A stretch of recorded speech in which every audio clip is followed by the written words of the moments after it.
មួយគូខំសន្សំហត់ណាស់លោកហាលថ្ងៃហាលភ្លៀងខ្លាំងជួតបង្កើតថ្ងៃក្តៅខ្លាំងបាក់កស្រូវចុះថោកដើរលើផ្លូវណាទៀតទេមើលទៅបើតែយ៉ាងនេះឥឡូវស្រូវចាប់ផ្ដើមបាក់ក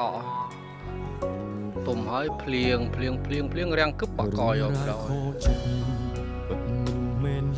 ដល់យ៉ាងណាឥឡូវអាបាក់កខានអាស្រូវចុះថោកទៀតតែស្នេហ៍ខ្លែងខ្លាយជំងឺស្នេហ៍កាប់ចោលអ្នកខ្លះរត់ចោលតាមទីហើយចំណែកខ្ញុំវិញចូលបានជីវិតចេញមានតែទុកចំមន់ចំទៀនហ្នឹងឯងខ្ញុំខំដាំខំអីដែរមិនបានកាប់ចោលគេទេខ្ជិល